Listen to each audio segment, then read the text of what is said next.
All right, everyone. Welcome back to another video. Yes, I'm playing this in like 25% playback speed, so it's gonna be really slow. It's just background.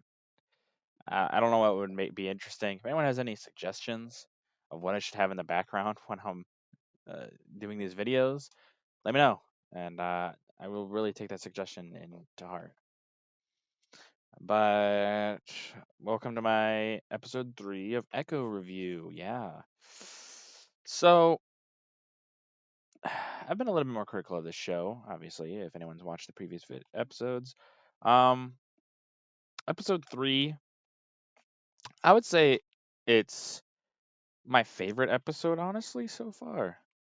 Um, Episode 1 is still the worst of this show, I think. Episode 1's really bad. And I found out, actually, Episode 1 is just basically last time on Hawkeye. I didn't watch Hawkeye. I don't know many people that did watch Hawkeye. So that's why that episode probably seems so bad to me. Um, Puts a lot of things in perspective. Episode 2 was just a nothing burger of an episode. It was kind of meh. It wasn't bad, but it really wasn't good either. Episode 3, I didn't mind. There were some problems that I had with it, as with everything, but it was not the worst episode. It's my favorite episode so far, if I were to say them. Well, like we've done in the past, I'm gonna go through the things I liked about the episode first, and then we're gonna go about the things I didn't so much like about the episode. First thing I liked. So at the beginning of it, they kind of have like so every episode it goes into the past and shows an ancestor that has her powers. There is one problem, but I'll get into that in a little bit when I get into the negatives of this episode. But um, at the beginning of this one, they had it framed like an old timey TV show or movie, I guess is what they would have been. But like basically the time cards with music in the background. They kind of deviated a little bit because they started playing gunshots too, so you could hear the gunshots. That was a little. I was like, oh darn! I kind of wish they didn't do that. I liked the stylization of like an old timey show. I mean, it had like new camera, so you could tell it didn't really look like the old timey show, but the framing, it was black and white, and it had like the time card effect almost, or the camera effect, I should say. So it looked good. I liked that. Uh, the next positive of it, and this is like not really it is a positive, but it was more just because I finally found out who it is. So earlier I talked about her in the previous episodes, I should say. I talked about her uncle, but I didn't know it was her uncle. I was like, is it her uncle? Is it her cousin? I don't know. Who owns the roller rink? And like, seems like he's kind of in some criminal business, maybe too. But he we got confirmation in this episode that it is her uncle, and I was like, oh, all right, I guess I like that. I'd like to know who the heck he is, because they've been talking to him, and I don't have any idea. It's her uncle Thomas, I think is what his name was. So that was just a small positive for me. Another positive, during this, there's a fight scene in the roller rink. Well, how the fight scene gets started is they play Rob Zombie's Dragul. Is it Dragula? I don't remember. It's Dragula or whatever. That was cool. I like that. That was it's so baseline. I'm just looking for things to like about the show, I guess. But that was cool, I guess. That was a good song. Um, and then the last thing I like. So in this episode, we see more of the grandpa and just him being like a pretty chill, nice guy. I liked that. He seems like my favorite character. Um, I really do like him. He's the only character that I'm like, yeah, you know what? I like the grandpa. I wish like he's the only character that I'm like, yeah, I want him to do good. Um, and they did something which I was like, what? Disney did this? I can't believe it. So in the episode, the grandma is trying to figure out how to get with Maya, and right here, obviously, and because she doesn't know And she's like, oh, she doesn't want to see me. And Maya thinks the same thing. The grandma doesn't want to see her. And the grandfather tells the grandmother, well, maybe for once you should stop, you know, speaking or telling or whatever is what he says. Basically, stop. You're overthinking. Stop doing that and just go listen to her for once. And maybe you'd understand what she, why she is the way she is or why she feels the way she feels. And I was sitting there like, wow, the grandpa actually gave like good advice to the grandmother. She didn't follow the advice, but like that was good advice, I feel like. But and I don't know. It feels like Disney wouldn't do that, but they did, which was a surprise. So yeah, I don't know. I like the grandpa. And then at the very end of the episode, this is the last thing I like. Kingpin shows back up. You get Maya finally gets confirmation he's not dead. Which I feel like they kind of implied she knew in the first episodes, but she didn't know. And this is the episode we get confirmation. Oh, Kingpin's alive. Like, even if she shot him in the face with a gun. But anyway, uh, we get confirmation he's alive, and when he shows up, he looks menacing as hell. He doesn't say anything because it's just like, oh, he shows up, and then it's the end. It's like, oh, what is gonna happen in the next one? Um, but I don't know. That looked good. It's nice to see him because he's supposed to be menacing. So glad he was. All right. Well, that's all the positives of this episode, I would say. Overall, there was more positives in this episode than there were negative, or not negatives. There was more positives than there were in the previous episodes. So that's something. Uh, some of it was just like small things I understand, but I don't know. They were things I liked. So yeah. Well, now we're gonna get into the negatives. Obviously, this is the part that I'm sure everyone is looking forward to. But the first thing, uh, so every episode they've started out with the ancestors. Well, how they've built up her powers, and I did look into it more because I forgot what her powers were in the comics. So her powers in the comics are very similar to, um, crap, I can't think of his name, but since I can't remember his name, I won't go into it. But her powers are basically she can copy someone, and if they use like fighting technique or things like that, she can copy that and basically echo the fighting. And so that's why, she gets her name, things like that. In this, she gets magic bullshit powers from her ancestors.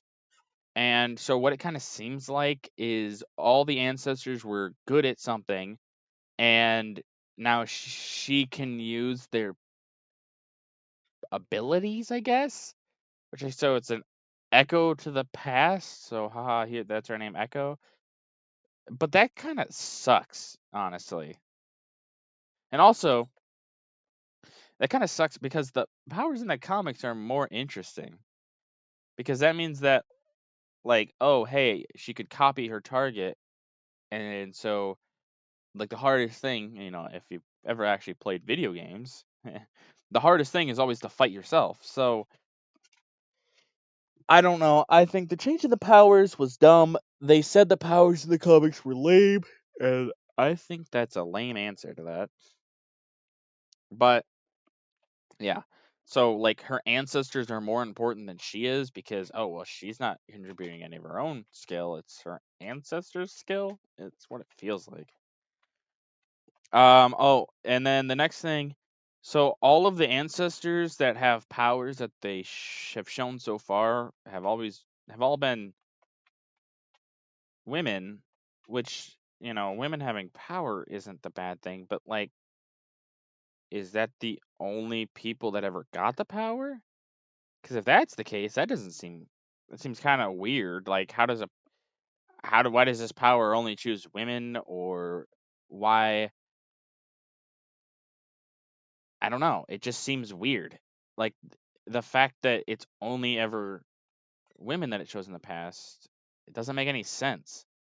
Because there were more than just like in the beginning when they were this magic space alien people. There was more than just women. There was men there too. So wouldn't there be men that gave her powers? I don't know. I don't feel like they're fleshing this out to where it makes any sense, but whatever. Girl power, I guess. But a little bit later in the episode, we get to see Grandma again, and honestly, she's kind of rude. Part of me kind of likes her, but also part of me is like, man, she's kind of just an asshole. Because she hates, okay, so she hates Maya. She has, like, I shouldn't say hates, but she has a lot of resentment towards Maya because of Maya's father. But, like, she's taking it out on her even though she knows, oh, well, she's not her father. And she even says that. But she doesn't want to talk to her. She's such a bad influence, blah, blah, blah. Which, I mean, to be fair, Maya is a bad influence. But the grandma just seems like super standoffish. She doesn't seem like a caring person. So that's where Maya gets it from. But yeah, I don't really like the grandma. They're trying to build her up like this kind of like relationship between her and Maya, but I don't know. I think it falls flat. I don't think she's a very good character. I think a missed opportunity. There could have been more with her, which is the biggest problem here. A little bit later, it shows Maya walking by a lake or a pond, and she gets knocked out by two bad guys. They put a cloth over her mouth, chloroform or whatever. And so what they do is they take her to the roller rink because it's the roller rink guy and two goons that he has, and they hang her by her legs. Now my only question is, because she is got a fake leg, wouldn't it come off when they tried to hang her from that? And how did they hang her from that? Did they lift her upside down and then just kind of hang her? There doesn't seem to be a way that makes sense for them to have hung her by her legs in the middle of this roller rink.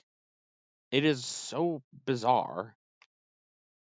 And then my thoughts at first get confirmed because she just moves her leg and her foot pops off.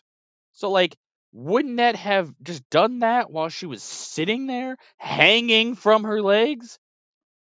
I don't know. That seems stupid.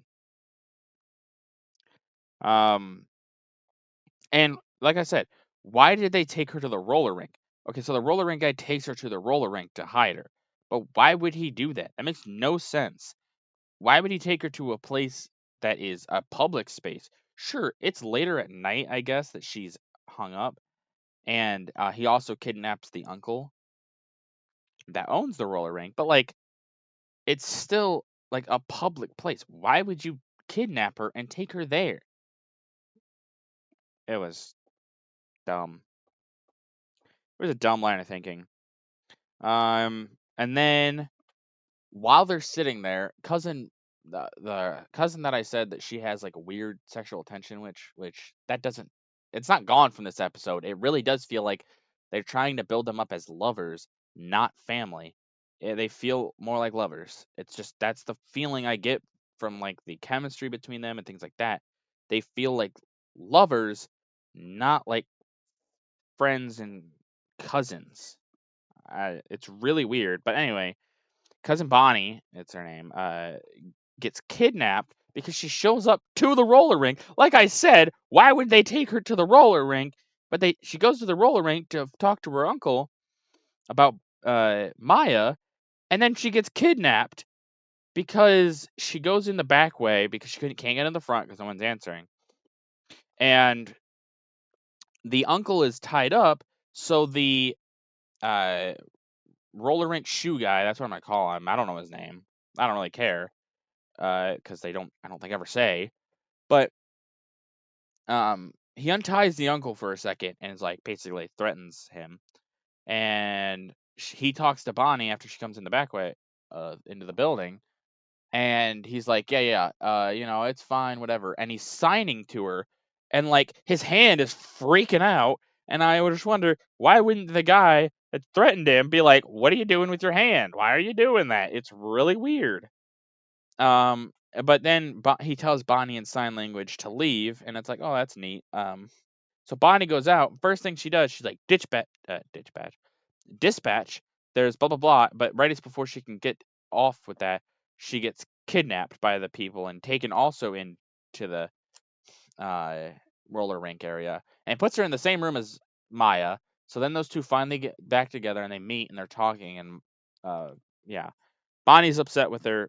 It I don't know. It was really kind of dumb. And then, so the roller rink guy, it's not just him. He's got two goons, and they're female friends or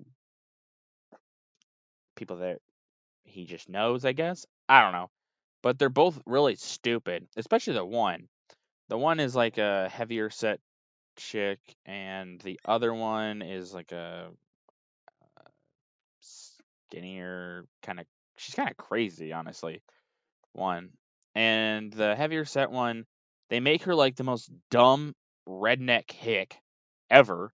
It's like, oh yeah, let's put the most like stereotypical stupid white lady in there. That was dumb. But she makes like some of the dumbest decisions. And then also these people are just like assholes over other than just being like, oh yeah, we're kidnapping them. So at one point they just like so Maya gets freed and they're like, "Oh, um, stay in there or whatever." And they call Maya like a gimp, and I'm just like, "What?" Okay, so they tell cousin Bonnie, they're like, "Oh, yeah, stay in there with your gimp friend," and I'm like, "What the heck?" No one talks like that, really. I mean, like there are some people that still say gimpy and things like that, but like, why did they say that? And they made sure that you heard it because they're like cutting away and they're making it kind of harder to hear things. But they make sure you hear that so that you know, oh, these people are assholes. It's like that's just stupid. Um, Also, we get more confirmation from the conversation with Bonnie, between Bonnie and Maya. Maya is just a terrible friend and uh, family member. So like, oh, her and Bonnie were talking for quite a while, and then she just stopped talking to her, didn't respond. And also when she came back, she didn't want to talk to Bonnie, and I'm just like, why? That makes no sense. They just go, oh, they don't want to talk, but why? They never go into why Maya doesn't want to talk to Bonnie.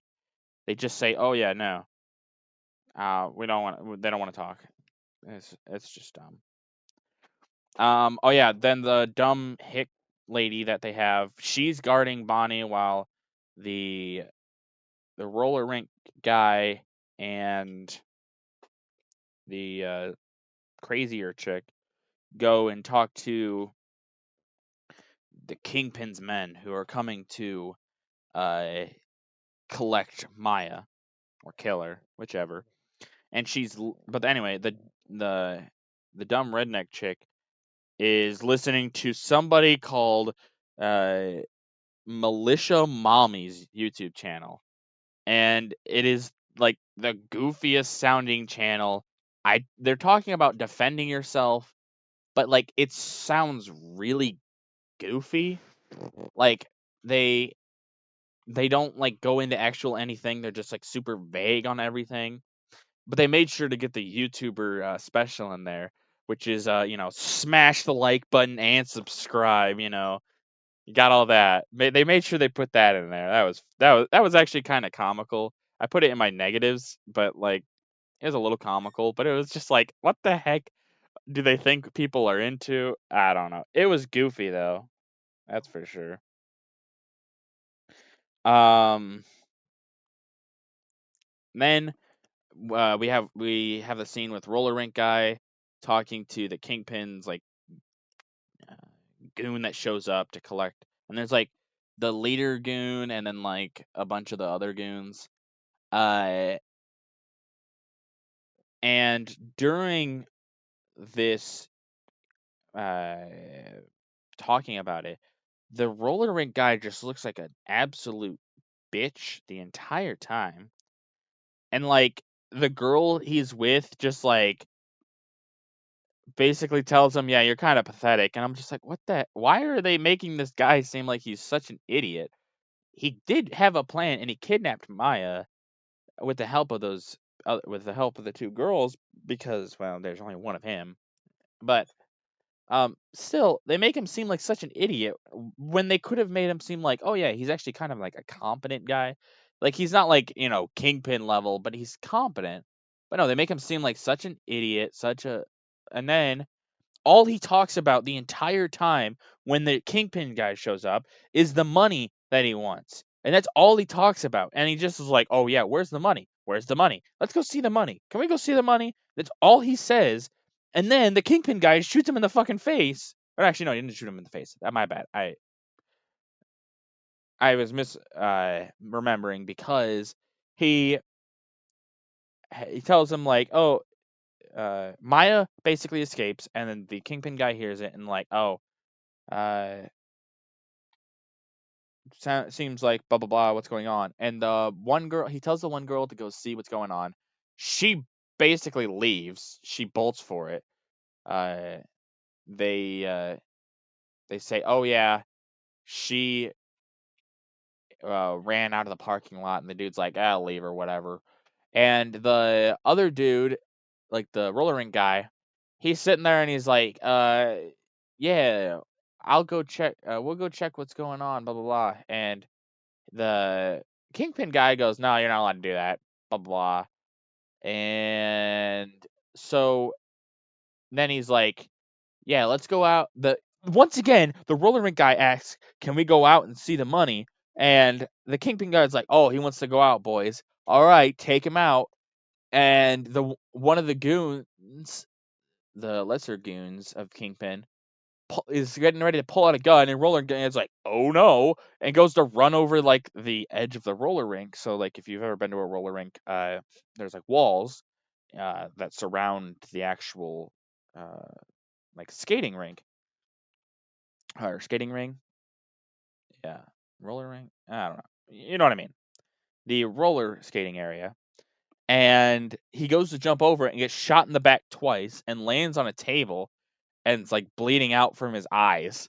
And it's just like, oh my god. So yeah, that guy's just dead. Um, which is goofy. Maya has escaped from the hick lady listening to Militia Mommies, by the way. She's listening to Militia Mommies. Maya creates some like roller skate gun thing. Shoots out the lights. The lady goes in there and has her gun out, like, "Don't do anything funny." And then Maya kicks her ass, obviously, and then takes her gun, goes out, and then that's when the Rob Zombie plays, and I was like, "Oh, that was pretty neat." And it plays super loud, and the goons are going around looking for Maya. They go to the pow what was it? The fuse box to turn off the music and just all the sound and all that. But instead Maya is trapped in it, so it zaps the one dude. And the uncle, they take him with her, or they take him with them so that when they're going to find Maya, it's like, "Oh look, see, we got a hostage." But when the one goon gets zapped by the fuse box, the uncle laughs and they like pistol whip him, and that was dumb, but it was goofy. Uh, and then a fight scene ensues. At first, it's kind of like Maya's taking out these dudes in like a what is it? Like a cardboard walk around area. I don't really know what it's supposed to be. But it kind of just seems like almost like a laser tag area, but for cardboard cutouts. I don't know what else to describe it as. Um, but there's a fight scene that goes on there, and basically she takes out the guys one by one. And then the fight scene goes out to the roller rink because she busts one of the dudes through the wall into the roller rink. And so they're fighting, and the fight scene is really bad. It's better than the first one with Daredevil. That one was awful. This one is better. a lot more of the hits seem like they connect, and it's not as bad as the first one. But there's like weird cuts in this one. Like when I say weird cuts, it's not like, oh, she beats up one dude and then like there's a wipe and a cut so that it's, oh, and then she's fighting another dude. When she's fighting one of the guys, there is a punch and then a cut and then another punch and then it cuts again. And it's like it's not like it's a transition cut. So like something wipes the screen and then there's another punch. No, it's just like punch, cut, kick, cut, push, cut. And it's like super jarring cuts. I don't get why there was cuts at all. Well, I can actually guess why. So they just kind of had to do the scene punch by punch, and it was really bad looking. Um, I don't know why they did it that way. Um, and there was like that for a few of the like fights with the goons. I don't get why it was like that. That fight scene was kind of awful, but it wasn't as bad as the Daredevil one. That one is still awful, which, oh yeah, by the way, Daredevil's still not in the show, so they hyped him up as like, oh, he was kind of going to be in the show a bit. He's not in it since episode 1 in that terrible fight scene. So, I mean, if you're coming to see this for Daredevil, don't. He's not really in it. But but then Maya loses the fight only because the head goon of Kingpin's entourage grabs cousin Bonnie and's got her at gunpoint. Also, that's the other thing. All the goons are fighting her in a fist fight, Maya, but they all had guns, so I don't know why they're fighting her at in a fist fight when they should have just shot her. That would what they would do. They wouldn't fist fight her. That would be stupid. It was, yeah. It's like they just forgot about the guns. But after the fight scene, and she drops her gun because they have Bonnie and they're gonna shoot her, and then the uncle and her are put in the middle of the roller rink, and the guy's gonna shoot them. Well, then he gets a call, and they have obviously like a haha goofy ringtone. Bad guy's got a goofy ringtone, but that's whatever. It's not really the worst thing, but and he gets a call, and it's from somebody. We don't know who yet, but I already kind of told you in the beginning who it was. But the enemies, they're just like, all right, well, we gotta go. All right, everyone leave, and all the goons leave, and they're like sitting there confused, like, why did they just leave us here? Well, then Maya and the uncle, well, no, actually, first, Maya tells Bonnie, all right, time to, you got to go home. And Bonnie's like, no, we need the police. And Maya's like, no, no police, please, for me. And Bonnie listens, which, yeah, whatever. I guess she just is like, yeah, we don't need the police. But so then Bonnie leaves, and Maya and the uncle are talking, and the uncle is ripping into her, and they just like he's like, oh, we almost died because of you, blah blah blah. And then they just cut that conversation like off right away, more or less. And they're like, because Maya brings up, why would they just leave? And then the uncle's like, oh yeah, well, there's only one person who could call them off. And she's like, and then she brings up the most logical point, and I've talked about this. She says, but I shot him in the face. And that's my point. She shot Kingpin in the face, and he's still alive. How? But so they talk about that, and then the uncle goes, yeah, who knows? He doesn't even say anything about that. He just has this look of like, oh, I don't fucking know. He's alive. But and then the uncle goes, yeah, you know what? I know I turned down the offer before, but if that offer still stands, I'm willing to help you. He doesn't say that exactly. He says, if the offer still stands, and that's all he says, obviously implying that, oh, if the offer still stands for me to help you. And then she's like, oh, do you mean it? And he says, yeah, I'm willing to help you now. And my only question is why? Why is he willing to help her now? It doesn't make any sense. He was just ripping into her for almost getting them killed. And now, oh, well, you almost got me killed, but now I'll help you. Not before, when honestly nothing was going on. I wouldn't help you then, with the train stuff, because he didn't want to mess with Kingpin's men. But now, after Kingpin men have showed up and left, and also she almost got him killed, is he willing to help her? That was stupid. And it was the most idiotic thing because it doesn't make any sense. Why would he help her after she almost gets him killed? I don't know. It's stupid. And that's basically the end of the episode. They have a little bit more. Maya had told before Bonnie left. She said, "Oh, we'll talk." So then she goes to talk to Bonnie, but Bonnie's drinking, and she just is like, "No, I'm not gonna help. I'm not gonna go talk to her. I guess right this second." So she goes home, and that's when Kingpin shows up, and then that's the end of the episode. And I mean, like I said, I liked when Kingpin showed up. He looked menacing. Um, he's got a patch over where he was shot in the face because he was shot in the eye. He was shot in this eye right here. So he's got a little patch over it, and it's just like, okay, but he should have died. But whatever.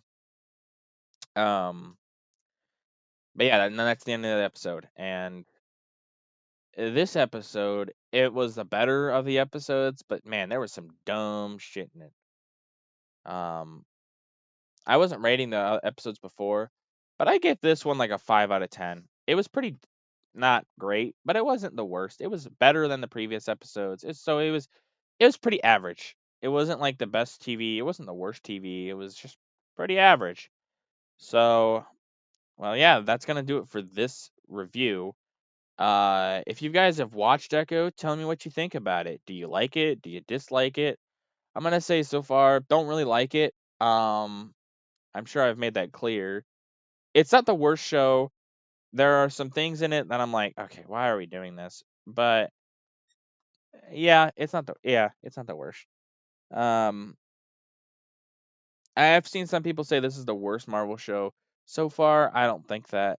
Uh, I still think either She-Hulk is. I still think She-Hulk is the worst so far. She-Hulk was really bad, but yeah, so that's going to do it for this video. If you guys liked the video, leave a like. If you didn't like the video, leave a comment. Tell me what I can improve on, or maybe just why you didn't like it. And and also subscribe. It really does help out this channel. I'm trying to grow more and get you guys more content. Thank you.